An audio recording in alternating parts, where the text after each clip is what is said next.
This is a story called New Friends, and I wrote this. I wrote it about my mother and my daughter who never got a chance to meet, and so I feel like I'm the conduit between the two of them. Olivia is asleep. I tiptoe around her room, picking up naked Barbie dolls from the foot of her bed, the top of her dresser, and the sink of her play kitchen, where a few of them had been bathing. Olivia loves her Barbies. She told me the other day that she would marry Barbie. I didn't mention Ken. She'll find out about the competition soon enough. The Barbies all have blue eyes and happy, eager-to-please expressions, and they always seem to want to do whatever Olivia suggests, even when she throws them head first in the bathtub or dips them in finger paint up to the waist. The prize of Olivia's collection is Mermaid Barbie. She, like all her sisters, stands 12 inches tall, with thick blonde hair that falls to her waist. Mermaid Barbie wears a bikini halter top made of light blue iridescent clam shells and a long diaphanous blue skirt that fans out at the bottom into a pair of crisp pleated fins. They cover her tiny heel-clad feet and give the illusion that she is half Barbie, half fish, when she is really all Barbie. She is a siren, calling to her all the little girls who play at our house. They can't wait to see Barbie's streaks, pink and gray, turn into plain blonde in warm water and change back to pink and gray in cold water. Olivia's play with her Barbie consists chiefly in undressing them. She hasn't quite got the hang of getting their clothes back on. So at the end of the day, I gather up the naked Barbie dolls in their ball gowns, bathing suits, high heels, fins, and pedal pushers, and carry them to the couch. I've learned from my daughter's example to care for these friends of hers. I straighten their limbs and untangle their hair and begin dressing them, carefully choosing outfits and adding accessories. I'm absorbed in my work. I enjoy making the decisions because Olivia's the boss during the day. She's leading me down a wondrous path that I've never traveled on before, for I never had Barbies of my own. My twin brother and I were born 1 minute apart. He came first, I followed. We spent the rest of our time in the same configuration, the whole of our childhood. He was our fearless leader, and I his loyal rear guard. So whatever Michael did, played with, or wore, I had to do, play with, and wear myself. So my mother bought 2 of everything. 2 straw cowboy hats, 2 Mickey Mouse ears, 2 stick hobby horses with leather bridle and reins to be ridden around the range of our backyard. We twins were my mother's first children, and up until the time I arrived, well, she thought that girls played with dolls and hosted tea parties and wore frilly dresses. She thought that's all we did.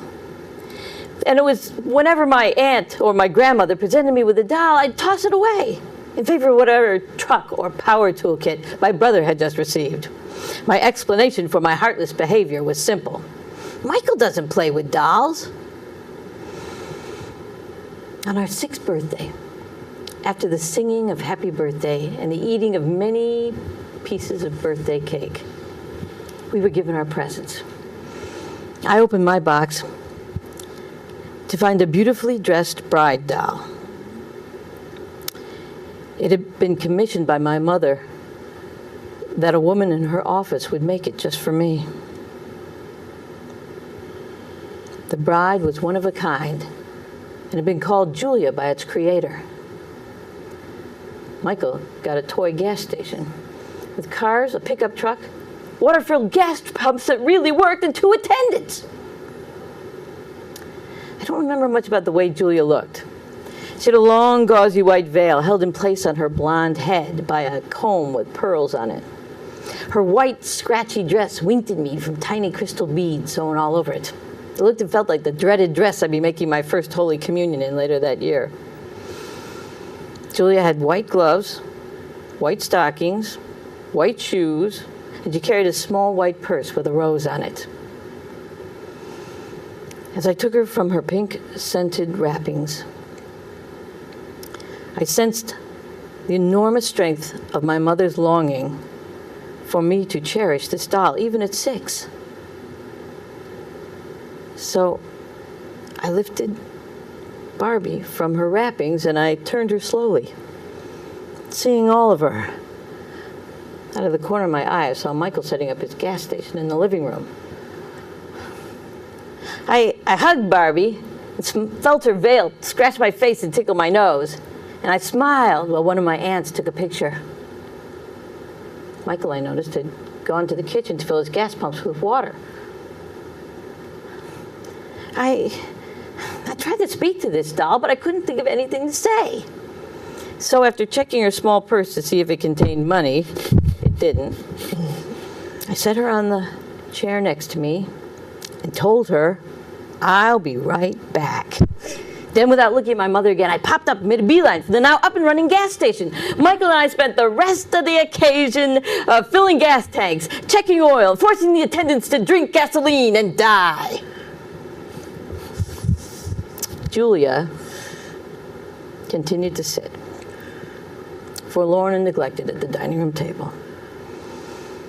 Years later, my aunt told me that after she'd cleared the table and said goodbye to my godparents, my mother took Julia upstairs to her room. She sat on the edge of the bed and held that beautiful bride doll in her arms and cried for a long time.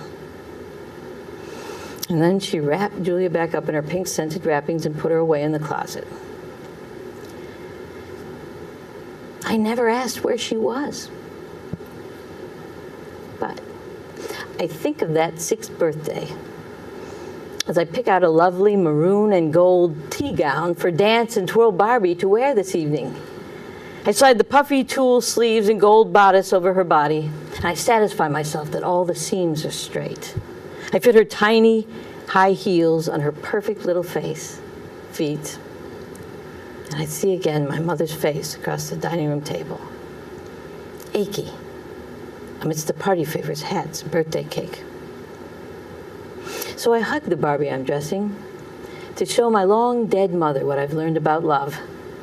And then I place Barbie on the couch with her sisters, stylish and ready for tomorrow's play.